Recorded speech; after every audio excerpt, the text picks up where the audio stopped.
Did you know that traumatic injuries are the leading cause of death for people under age 40? And that some of these deaths are preventable? Blood loss is responsible for 35% of pre-hospital deaths. And during mass casualty events such as shootings, 80% of victims are delivered to hospitals by someone other than a trained ambulance crew. Severe bleeding can lead to death in 5 minutes or less. Many people perish before an ambulance can arrive. But it doesn't have to be this way. It's time to stop the bleed. And you can be part of it. Stop the Bleed is a White House initiative that provides people like you with tools they need to take action against life-threatening wounds. In this brief video, we'll show you how to get involved.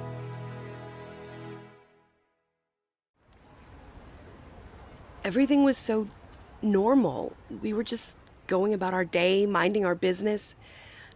But then there was this noise, like a loud pop. People were running and screaming, and then I saw people just lying on the ground, bleeding. What if this happened to you? Would you know what to do? Here are some initial pointers. Act quickly. What you do in the first few minutes is critical. Evaluate your safety.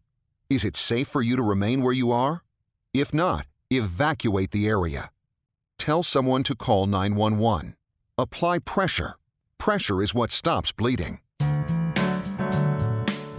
Let's explore the concept of pressure more. There are two basic kinds of pressure: direct pressure and pressure applied via a tourniquet. There are two main ways to tell whether bleeding is serious enough to require a tourniquet: the volume of blood and the flow. Volume refers to the amount of blood present. Think about a soda can. Cut that amount in half.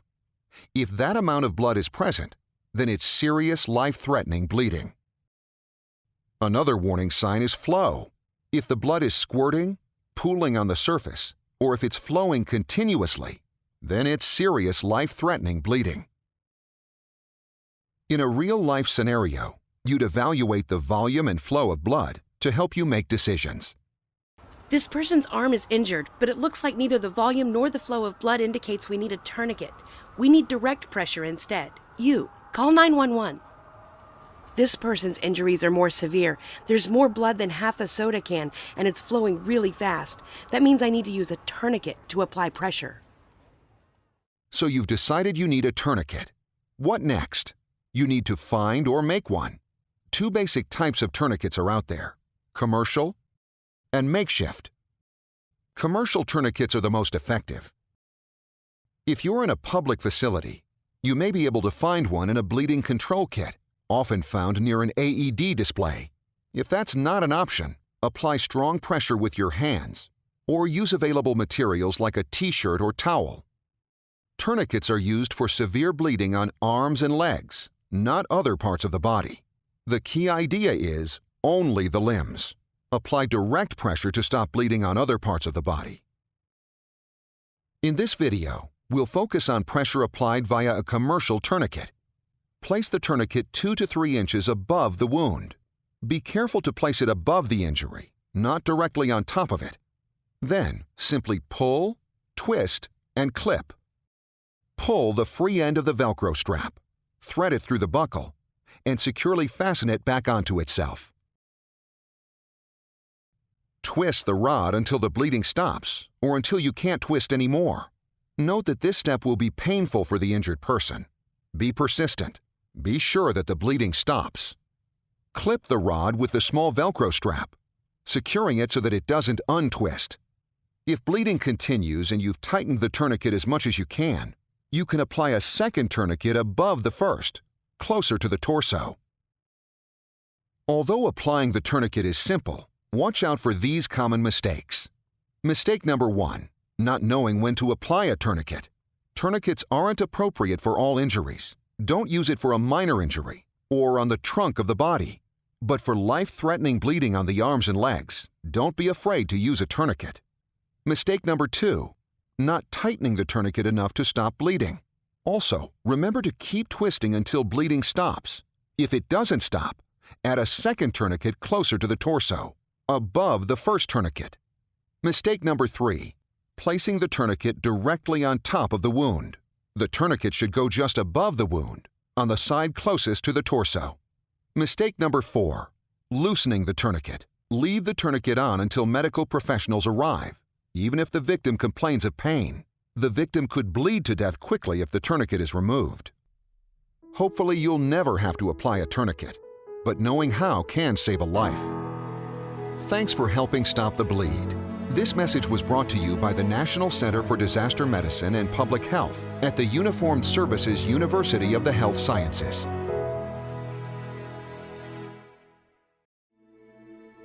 You've probably seen these boxes on our set. They are bleeding control kits. And they're part of a new White House initiative. Soon, you'll be seeing them on the walls of public spaces. Airports, shopping malls, even your place of business. Open the box and you will find what you need to stave off a bleeding wound and give the victim time for help to arrive. These are items that you should also have in your home and car. The kit comes with gauze, scissors, and a tourniquet, as well as gloves to protect you and the patient. Often holding pressure firmly against a wound or wrapping it tightly will stop the bleeding. But in more severe cases, a tourniquet may be required. It should be slipped on the limb and fastened above the bleeding wound. Then use a plastic rod to tighten it until the bleeding stops. Once applied, the patient should be taken to the hospital and their tourniquet removed by medical personnel only. Make sure you call 911 first.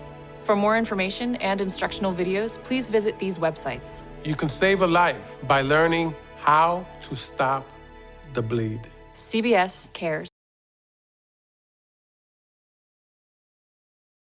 Welcome.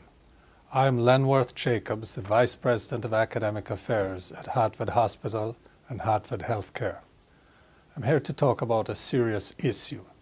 There have been a number of intentional mass casualty events like the Boston bombing, which have caused a number of casualties. The purpose of this exercise is to increase survival from these kinds of events. This is a tourniquet. In this video, I'm going to show you how to apply a tourniquet. It is important to know when to use a tourniquet.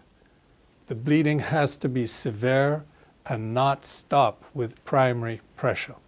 The tourniquet that I'll demonstrate has a windlass and a clip. There are 4 major components to this type of tourniquet: the band, the windlass, the clip, and the strap. These are the steps for a tourniquet with a windlass. Slide the injured extremity through the loop of the self-adhering band. Pull the free running end of the self-adhering band tight and securely fasten it back on itself. Twist the windlass until the bleeding stops. Lock the windlass in place with the clip.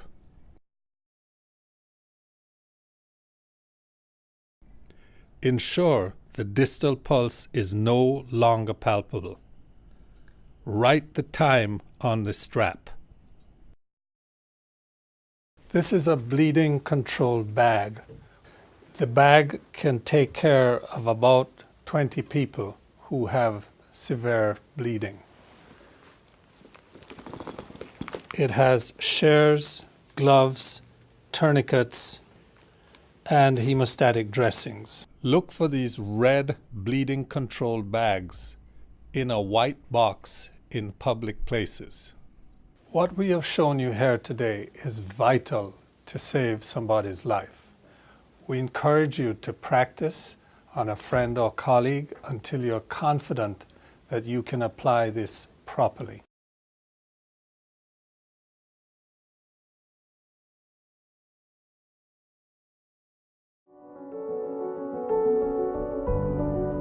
It was a little strange to sit down to someone that you've never met before and decide that you're going to grab their hand and tell them everything is okay. I screamed. That's all I remember doing at that moment. I knew I was going to wreck. I remember feeling like we had to do something immediately right now. The day started out like any other day. Wasn't cold, wasn't hot. My friend called me that morning and he said, I'm going to take out my Harley and you got your new bike. And so let's just go out and have some fun. All of a sudden, I see the woman on the motorcycle just flying through the air. I just remember saying, "Stop the car."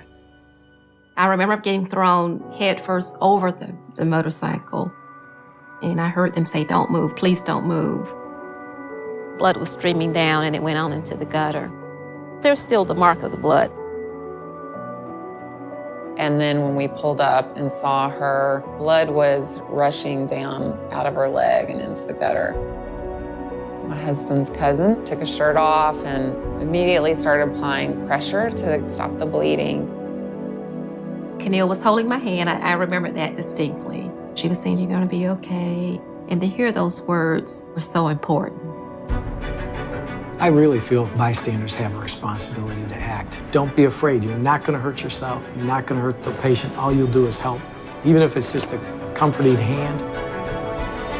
Doing something is better than doing nothing. That helps us more than they would ever realize. That can make all the difference between life and death.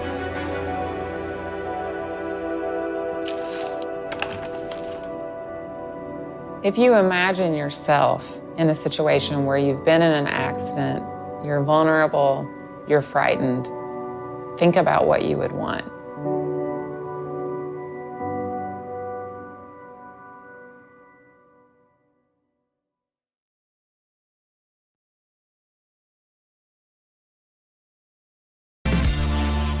A White House initiative was started after the Sandy Hook Elementary shooting, allowing anyone at the scene of a trauma to act as an immediate responder.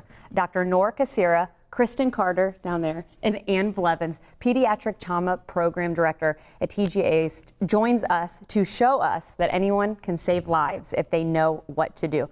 I'm intimidated by this thought of saving lives, especially when it comes to bleeding. But doctor, you were saying that most people think of CPR. We need to know CPR, we need to know the Heimlich to save lives. But we've kind of got something else we have to add, and it's talking about bleeding. Why is this so important? Definitely. You can see with, unfortunately all these shootings that have been happening recently, it's very important to be able to stop the bleed and teach the public proper bleeding control techniques. So the American College of Surgeons has come up with a Stop the Bleed initiative, and that's what we're here to show you today. The number one cause of death in trauma that's preventable is actually hemorrhage or uncontrolled bleeding. So you can see why there's such an emphasis on this today. And I think the key is that is preventable if people know what to do. And that's where you ladies travel out, let people in the community know what to do. And we've got some examples today of what we're going to show. First, I'm thinking this is a tourniquet. I've heard that term, but I'll be honest with you, I would have no idea how to administer one. So change that for me today, Ann. Absolutely. All right, so this is a tourniquet. These you can apply to wounds that have bleeding that you cannot control by any other means. Just one thing I do want to point out about the tourniquets, that these will hurt, but it's okay. You're saving the person's life. So don't tighten it because it gets too tight or it hurts the patient. So you just want to make sure you get it as tight as possible to stop the bleed. So I'm just going to put it on here and I'll show you how simple it is. And even if you don't have a tourniquet, you can use anything like a ruler, anything that you have at home to make a tourniquet as well. So you're going to tighten it around the bleeding spot. You're going to twist it till the bleeding stops. You're going to lock it into this and then secure it over here. And now we have a little piece of Velcro here that you can write the time on it so that when the ambulance comes to pick up the patient, they know exactly what time the tourniquet was placed. Oh, wow. Now, of course, this is, beneficial to have if you have one of these around, but you stressed how, and of course, watching medical shows, I'm like, oh, well, can't you use a belt or a hair tie or things like that? What do you do? Just get it as tight as possible? As tight as possible. You want to try to remove the clothing so you have it on the skin surface. So you want to make sure anything that you can use to tighten it to stop the bleeding before EMS gets there, that's what's the most important thing. Now, here's my question. How do you know if something needs a tourniquet versus what we're going to do next, which is packing and trying to stop a bleed that way? Well, with the packing and things like that, you don't want to put a tourniquet on closer to a proximity because you need to put the tourniquet higher than where it's bleeding. So obviously you can't put a tourniquet on a neck or an upper shoulder. Okay. And that's where you come in, where you have wounds that are that high up that you can't use a tourniquet for, that you can use direct pressure with packing a wound. And Kristen can talk about that.